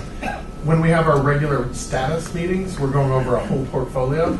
And so we go over them very quickly, just kind of to see trends. And then we will look at it and say, kind of a sniff test or somebody brings something to us. We'll schedule an executive review. And that's when you poke your nose in there. And some of us have like set time. Like after we have all our exec staff meeting, we say, okay, after this meeting, we're pulling in 2 projects. So the team knows a little in advance. I don't have to then schedule with those execs and everybody just to bring them there. We kind of have a set time. And then we can go into as much depth as we need, because typically, we don't know all the details of all jobs. Right. So it's kind of like coming to the commission with those trouble ones. Status projects or other ways they sometimes flag, or an individual function can say, hey, now that we have this rule, kind of as Commissioner Dunn brought up, it's going to affect these 3 projects. Can we talk about what we want to do about it? And so we elevate it at certain times based on what the team tells us or what we hear when we go over to Everyone's consistent with that? Pretty much Yeah, and then there will be certain circumstances where a project may be elevated because of a specific issue that comes up that's unanticipated. Where does I think it's 1282 is the task force trying to pick up our streamlining so we don't spend as much time with some of our other partners. Where does that come into all of this? Because I think at the first kickoff meeting, they were talking about one of the things we'd learned was that our applications to Fish and Wildlife weren't complete, and then somebody would bounce them back, and then we'd have to start over and get in the queue line again. Where does that come in terms of managing the risk and the delay? I mean, because the timing is, I forget who said it, but everybody agreed. Time is money and the enemy of a project.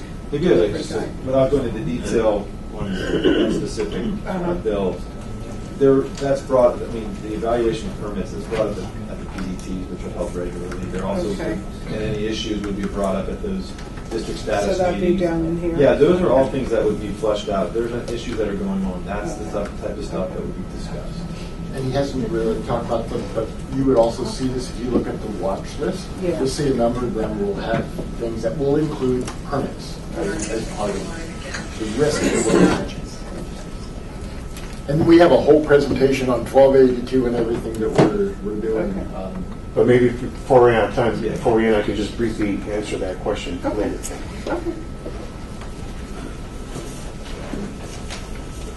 The good point you're making on this slide is most of the project's risks are managed and mitigated at the district level without ever rising to even headquarters or let alone the CTC. That's correct. So the next slide we'll talk about briefly about what has been happening in headquarters. After the district determined that a project needs to be considered for a more formal change, sessions within different divisions within headquarters to go and act as liaisons between the headquarters and the districts to help flesh out and work on these types of projects. And then once it's been determined that changes are necessary, we hold additional meetings in headquarters to go over amendments that are being proposed, potentially proposed, and specifically there's an executive meeting to go over all supplementals or greater than 20% that will be presented. In an effort to be transparent and accountable, you can see that I put the watch list kind of above that section right there, because as soon as we identify that one of these changes are potential, we'll add it to that watch list and monitor it ongoing so that we can determine if an action needs to be taken, or if we resolve the issue, we may take it off the watch list, and we do report that to the CTC in our quarterly reports. Who's involved with the executive headquarters meeting? Carla? So the executive headquarters meetings, it's Stephen Peck and myself with our division chiefs. So yeah, with regards to the greater than 120 reviews, it is Carla and I have the final word on it in terms of what comes forward to the Offering suggestions to the districts at that time? Oh yeah. Just like We're not always popular. You guys. Oh yeah. And just like the bottom portion of the pyramid, many projects that rise at headquarters level are resolved without having to come to the commission. They may still appear on the watch list, but we may never have to come to you for more money. And that is done through extensive review at the executive level, and then of course Carla and I have the final word. But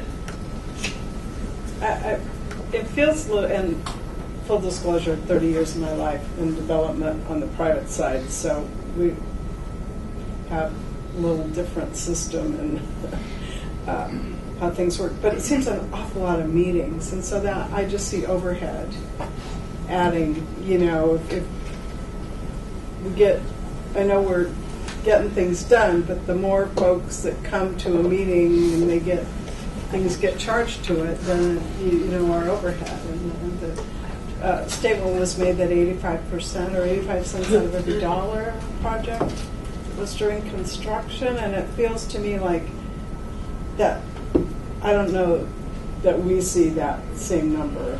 I think the point that I was trying to make here is that we have regularly scheduled meetings to do these as needed, and that there's a comprehensive evaluation that occurs. Well, regularly scheduled and as needed are kind of different too. Well, I guess as needed per project. Regularly scheduled, we have them. Some maybe there's 20, maybe there's 2, but we have them scheduled so that kind of shows that we have a comprehensive change management process. Okay. And then in regards to PDTs, they're not just talking about the change; they're talking about where they are in the project to keep it going. Yeah. Especially when you have that number. And even said how many projects did you say that? Oh, I forgot my notes, but Greater than 3,000. That's a whole bunch of stuff that they have to Yeah, do. there's So regular scheduled meeting. 2,500 active 2,500 projects. active. Okay. How many? 2,500 folks. Carla Sutcliffe, the chief engineer. So just, really good comment. So we're always thinking about how to reduce our overhead. And so one of the things we do are look for what should we be delegating to the lowest level so that we don't have to elevate and make decisions. And we've done a lot in that area to delegate and then manage those risks. These status meetings that we're talking about, they typically are done, and it depends on the size of the district and their portfolio. They're scheduled in advance, and they're for an hour or more, depending on the size of the district, where they hit all of the projects. Okay? Each of those individual projects has a project delivery team that has to be working together and be meeting. And most of the time, it's talking about the technical aspects of the jobs, not issue resolution. And then at the headquarters level, that is our job. We don't charge the projects. It is where most of our time is spent and will continue to be spent. And we don't charge our projects. Okay. You said you had 2,500 projects. Out of 20, what percentage, just take a wild ass guess, actually gets elevated? I'll defer to the engineer. You want to flip to the slide? You got a slider over there. Yeah. Okay, so this slide Chart. Stephen has a chart. I don't know if he means elevated to the commission. Oh, you mean To the executive level. Oh, sorry. Oh. We see Very good. 10. Did you have a slide? 10-ish. Not on that specific question. No, 10 projects Out of 2,500. per month. Per month. 10 projects out of 25, Yeah, small per month. So Commissioner, 10 per month is on it. had my SB1 report this afternoon that I'll give you. And then I this, can't wait. Yeah. On your time today. it's a subset of that 2,500.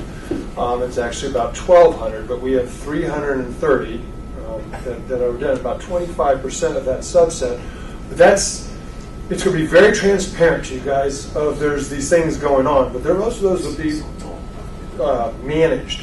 What's actually coming back to the watch list is about 115 of those. So somewhere around 5% in total is what's in our whole portfolio that's at this kind of level.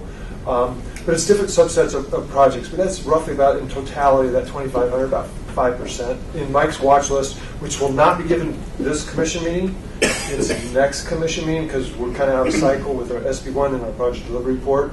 So that's something we'll be working on to fix. You have a slide for us? Sure. Is it like a pie chart or a bar? He's doing the job in 2 hours to do that report. So, may I make then a suggestion? In presentation to the commission for district directors, can you start your presentations by saying, I just want to remind you that 98% of the projects that we presented in this cycle have come on time and under budget. Now I'm about to show you an exception to that rule, and then present. And end by reinforcing the fact that you're still on time and under budget overwhelmingly. And I do that for asking for that for a number of reasons, not just to remind us, especially if we're in a bad mood that day, but also because of the public that is watching and tends to watch us more. Yeah. So it's all about presentation, right? Yeah. So Can I add on to that? I had that same conversation with Director Berman after our last meeting in San Francisco, where it was not a pleasant thing for those of us on the commission either. And I suggested similarly, and I also said it would be nice to see a report that shows all of the projects, of which they're voluminous. This is something where the commission doesn't like chastising for project overruns, but you guys all recognize we sit as representatives of the people, the public, the taxpayers, and they have an expectation for good performance. And when there are mistakes and where there are overruns, 99.8% of the time, probably over and beyond your control, it's important that we make that clear. And Commissioners, if I may, at the last commission meeting in Stockton, you heard Mike give a project delivery update just before supplementals. We don't have one on the agenda today because of this workshop, which is an excellent discussion. But we do intend to have Mike or his acting successor, however it's going to work, in future meetings come up and give a brief overview of project delivery just before supplementals. And we will absolutely be mentioning or highlighting the 98% to a record or better. But it's more than just give us a report on that. It's really delving down to each district. Who's ever presenting the supplemental starts by saying, I'm about to give you a supplemental, but I want to remind you of the statistics in my district. If that's possible, the object is to put the supplemental in context to what is already the good picture. That's the only thing. It's not just variance. That these overruns are the outliers. These are outliers. The bulk of in the this work is district. being done properly. Right. It's not about another item on the agenda. It's Right. about communicating. Right. Speaking of the I would agenda, make one small right, amendment to Lucy's suggestion. Numbers are more powerful than percents. If you say out of 2,709 projects, yeah, there's exactly. one, that's a lot more powerful. Guys, just in terms of our meeting here today, it's great. It's very robust. We've decided. There's been a change. Oh, there's been a change? Okay. So Plan B went to Plan C. That's okay. So we were trying to see if we could Keep let going. our- keep going. But because we have webcast equipment in this room that we need to get down to our commission meeting room, we need to allow Ed the opportunity to get his equipment out. So we will need to end at 11:15. Right. We can't And keep We've already told that. Well, we need to clear the room to get the equipment out. Oh. So, and I don't want to, our Okay. commission meeting, we need to make sure Okay. we webcast. We tried. So we will get everyone together again in January. I was just going to say, we could go to page 17 in January. Yeah. Just make it right up. I think the discussion picking up again in January is absolutely fantastic. We don't want to wait another 10 months to do this again. I will say this, though, in regards to comments on supplementals. You can't do that when you've got it all. Generally speaking, it's the commission staff that presents supplementals to the commission. And our directors only present when there's questions. Very good. So we will get that information as per staff. We will. But we were having these spring meetings over the phone or in person where we talked about the supplementals. Wasn't there a second 3 months ago? I thought that was very helpful. We can also ask you guys to include that in the write-up. We will do that. And I think That's what should come out in the staff report. yeah, I mean, so it can be what everybody in the world sees when they look on the internet. And, and I wonder, is there some way to get at? I mentioned this to Carla, but adding some of this into it. I mean, there's these things that don't come to us, but there are all these actions you are doing that we never see other than here. And if it's some way to take credit for, X number of whatever, we to modifications to stay within the budget, to take credit for that there's, as Carl said, a number rather than just a type of thing. So Mitch, we'll work with your team for starting the January meeting to have that included within the book item itself and the write-up, so everybody will see it ahead of time, and then they can still speak to it if needed, but it'll be public. Thank you, Bruce. We might as well know all of us. Very good. Tim, you want to continue with I will try the and top of the pyramid? We're at the top of the pyramid, which represents a smaller portion, which we just mentioned. But we do work closely before we present to the CTC with the office, the Caltrans office, the CTC liaison, and with the CTC staff. This kind of summarizes all the activities that occur, or some of the activities that occur within each level. We'll call it, actions down at the district, decisions coordinated with the district at headquarters before they be presented up to the CTC. Now, this is the slide that Mike showed previously. What I've done is I've kind of shown where in the process that we'll be having these actions on the agenda for this meeting. We have 2 greater than 20%, 7 supplementals to award, 1 supplemental to complete construction, and 1 construction closeout. Now, I do have percentages on here. I apologize for that. But this is a summary from the fourth quarter delivery report, and it does show the magnitude, and it just kind of overemphasizes what we've been talking about all along, that it's a very small number and percentage of the overall. This represents the greater than 20% awarded. I'm sorry, projects that were awarded and those that had greater than 20% funds requests. Then this one is another that shows the projects that were awarded, and I apologize, I meant to mention a 5-year total, which is what we were presenting. Of projects that were awarded and those that, of those projects awarded, how many needed supplementals to award. And the number on the left is representing the amount of dollars compared. So we awarded $8 billion versus $60 million worth of supplementals to award. That's the less than 1%. And lastly, we had one in regards to projects that completed during that 5-year period and how many of those projects had supplementals to complete construction. And it's under 1% of $13 billion in regards to dollars, and under or 1.4% related to the number of projects. So just in summary, this kind of gives you the perspective of what you guys already mentioned. Let's talk to you about, this is more of the minority of the stuff that's being brought to you. 90 to 95% of the projects are dealt with within the district and headquarters. And that was really what I was trying to share, is that there's a lot of involvement, a lot of things that go on regularly between districts and the districts and headquarters before we actually get to presenting something. And that's really what this is, just to show how we only have 1%, because Caltrans manages their change and their risks very effectively. And just out of curiosity, if Caltrans is working on 2,500 projects at any one time, do you have a sense of what the totality of projects that are being worked on all over the state from all other transportation agencies? In other words, what is your percentage from everybody else in the world in California? Yeah.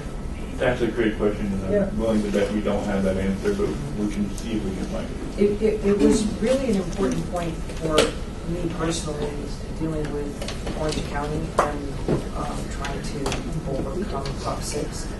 When I got sort of an idea that there was probably about 60-75% of this funding is going local anyway, and so why are you hurting your own locals? It would be kind of interesting to see the context of everybody's project. So again, always looking to the future and what challenges we could be facing. So that's what I have. Unless there's any other questions, I was going to turn it back to Mike. I think when you give a report like that, and you were saying earlier, that this is kind of an anomaly this last year because we just got caught in that first little thing.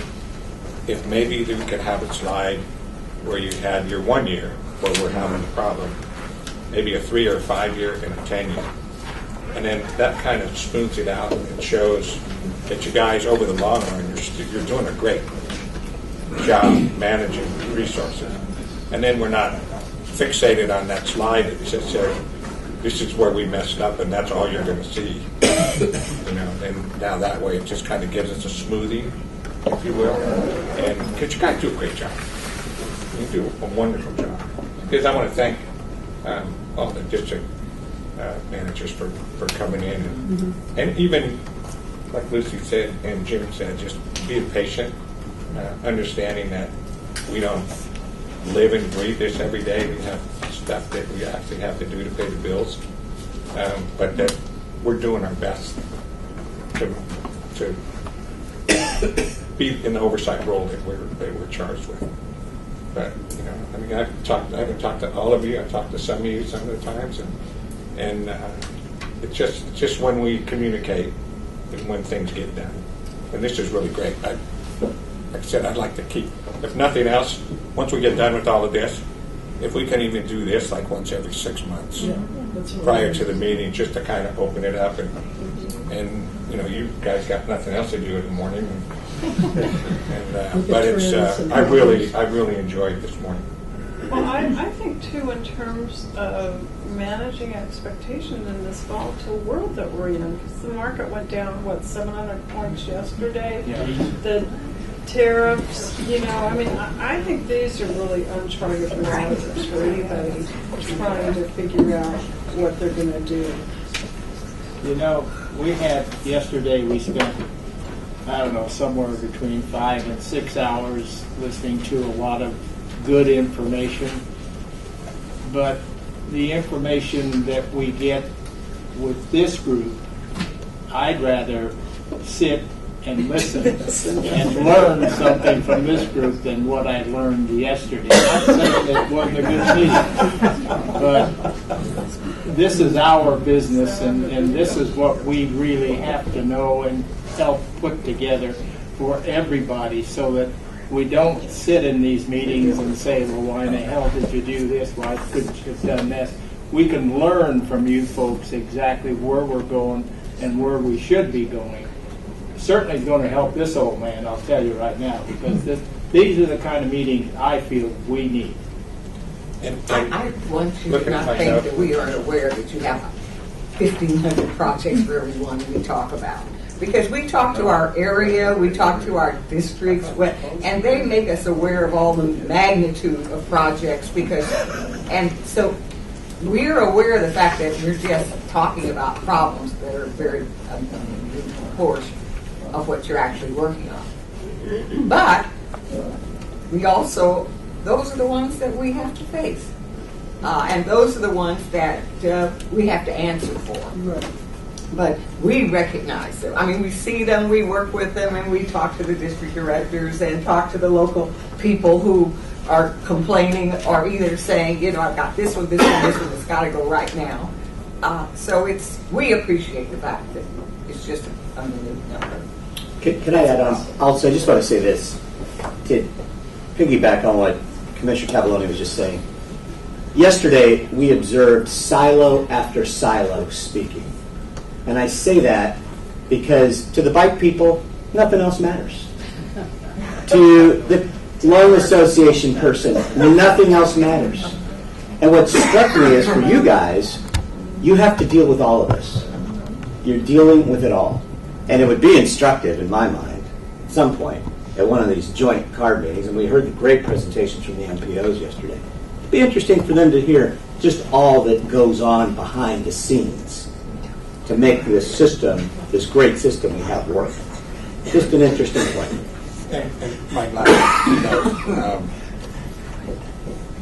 both Jim's and I have been asking for this, is if we could really break out those regulatory costs. Because environmental is a big bucket. It's in the presentation. You just talked so much you didn't let me do. That's what you got to do. But it's not dialed down enough. January, we're looking to where we could actually put a price on it. So stormwater, environmental. Because as those costs go up, we have to justify raising the cost of the whole project. And I think the public just needs to know that, you know, you're kind of moaning about how much this thing costs, but these are the things that we have to deal with. So we're probably overly ambitious in what we could cover in this meeting. A little. Yes. Talk to you about managing expectations. Probably that would be a topic that, again, another meaty topic that we could get into. Yes. Oh, I think It sounds we could like do a whole there's a session. desire to have a dialogue, right? And that was our intent as well, not just to talk at you, was to have this dialogue. And I think we found this very Because we're in target now. Because we have funding. So we're in target. Everybody else's agency to say if they have money, let them pay for our stuff. Houses that fall on the beach. The basketball court. So could you make sure that this, just send a copy of this to Susan or her staff so that we can get, because it Black will and be a lot white, easier lose a to little read. bit. Yeah. We will absolutely make it available to you In larger print, please. in larger format. I'm looking at the very bottom edge and I can't see it. That's what I passed before. Make it through one. We will also make it available to you. And Commissioners, if I may, we made it. Wonderful. Okay. Okay, you got 10 minutes, 5 minutes? Well, about 5 minutes left. We Well, we made are. it almost all the way through number 5. Almost all the way through number 5. I would suggest that we kind of end there, because Mike was about to talk about what we're doing to improve, and I think that's something I don't want to shortchange. So if with your permission, I'd like to stop us there towards the end of item number 5 and take it up at our next meeting in January. I can't tell you how, I won't say ecstatic because that's a little over the top, but I'm very pleased with the discussion we've had today. And even more pleased that you want to have more, frankly. Right? It's not just we wanted to come and talk to you today. The conversation has started, and it's great. We will make this available to you, but I would say that if we're going to speak again in January, we may continue to improve it and update it. So, on page 18, for example, we may change what we're going to say and improve upon the data. Can we add regulatory then as an agenda item? We do talk about resource agencies and costs. Is that okay? Good. And we may include more information as we approach. Steve, presumably you can send us the presentation a day or two ahead of time. Yes. We'll have better comments. I think we can manage that. Is there any quick thing, I know we want to give justice to all of these, but engaging the industry, since so many of us, as Bobby said, we have to make a living, whatever we do out, so from different purchases, is there anything else? I would just offer all of us as a resource, given the different touch points, if we can, in the meantime, be of assistance, we want to do that. So Bobby was telling me he's got 7,000 apprentices in this program now, and it seems workforce we haven't talked about. It came up yesterday, but I think collectively for all of us, that's going to be an issue when you talk about where the bids are and people can't get the subs. And I'm hearing they don't know what their bid's going to be till the minute they send it, even because it's tough getting the pricing and finding all your subs that you need to have. So anything we can do in the meantime. I like the new kind of chart I just saw. This is the first time I've seen a splatter chart. I guess that's what you call that. But anyway, some pretty interesting data there on bids and stuff. A lot better than pie charts and bar charts. We love all your thoughts. Anybody else closing thoughts? I'm just wondering before the camera turns off if you have to ask for public comment before we close. When's the camera going on? Until you say. Okay. I've got some comments. We'll go around. When closing, I'll ask for public comment. Joe and I have been on this commission a long time, and this is, I think, the first time that I've felt very comfortable acting basically as your partners. And we're here to help. We're not the enemy, and I'm so pleased to see the district directors, et cetera. We want to work with you guys. We want to make it better. We want to make the state better. We want to make your department better. So anything we can do to help, I think we're there for you, and I think we demonstrated that today. And our willingness to have more meetings. We want to work with you, not against you. And so we're I'm just tickled pink that we had this meeting. Is it possible to have a quarterly meeting, or is that too many? I don't think so, but we need to talk. Yes. So we have a lot to cover because this is just a high level, and then we want to delve into the different phases. I think we'll plan on January. We'll work with Caltrans on how much time to set aside. We need to check with all of your schedules as well. If we do it the day before the commission meeting, we would actually have more time. So we'll work together on that, and then I would say we just need to look at what's in our pipeline. But if we could reconvene even as soon as March to talk about environmental, I think You that can would make be that helpful. decision in January. We'll just keep Determine going. how much We'll just did we take it get one through. step at a time. But this is not something, as staff, we saw this as an ongoing dialogue, not a one-time dialogue. Any other, my fellow Commissioner, sorry. Okay. Any other update? Any other on the? The last comment I wanted to make is to thank the folks who came down here today who we weren't able to get to. The conversation is extraordinarily valuable, and I think we definitely I know we made the right decision to take the time to go through those items. Okay. But I want to thank those who came down and Look forward to seeing you in Rockland. Can I have one? Phil Slowster, Yes. Caltrans. Yes. So it's a great example in the 2016 report to the legislature for examples for legislation. AB 1282 came out of that, and that was a Transportation Task Force. So it's a really great example of getting your input. And it talks about early engagement with permitting agencies, reasonable deadlines, and a big one, certainty of permit requirements. So we're working together with the other agencies. Good, good. Okay, public comments. Are there any public comments? No, that's not you. Oh, you don't count them. That's a close. Well, I will add, since we're here and you're talking about it, Caltrans is the only state in the country, so on major projects, we do regular cost estimate reviews to look at where they're at early in the process, throughout the environmental document process at different times. And Federal Highway, it's a requirement for major projects, so we come in and do it. We have teams from people from all over the country come in and do it. And California is the only state that Federal Highway says, California, tell us what you got at the end. We don't come in and do that review with Caltrans anymore. Caltrans does that review. They assess risk. They assess the opportunities on projects and all that. So it's Caltrans is far ahead of the rest of the country when it comes to assessing risk and putting a value to that. Thank you. Okay, so we do appreciate it. So we'll adjourn this meeting, but thank you all very much. Thank you very much. Thank you.